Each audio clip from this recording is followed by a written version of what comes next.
రాజులు ఉన్నారు. అదేవిధంగా యుద్ధాలలో విజయాన్ని సాధించినటువంటి వీర నారీలు ఉన్నారు.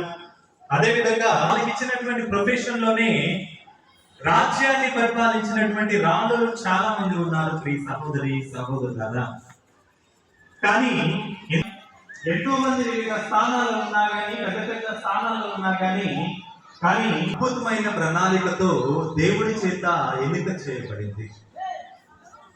మీ అందరికీ కూడా ఒక ప్రశ్న ఏమిటి అంటే, ఎవరు? అవ్వ, ఆదము. ఈ ఏవమ్మ అని చెప్పేసి మనందరం కూడా తెలుసుకుంటున్నాం అని చెప్పేసి పిలవచ్చు కదా.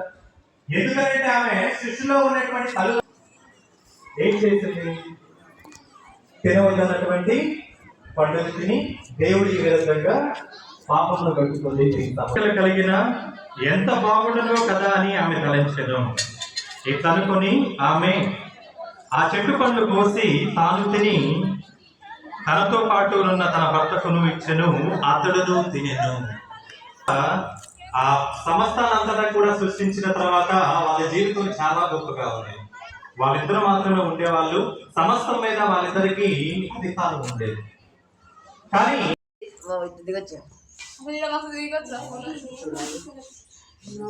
లైటింగ్ పడుతుంది అంతా. ఈడ దింపుతారా అండి మీ ఇద్దరిగో? ఈడ దింపుతా ఆడుకునే నీళ్ళు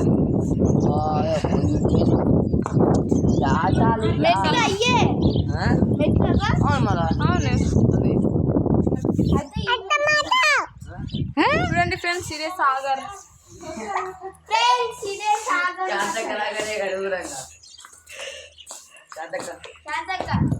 కుకింగ్ అది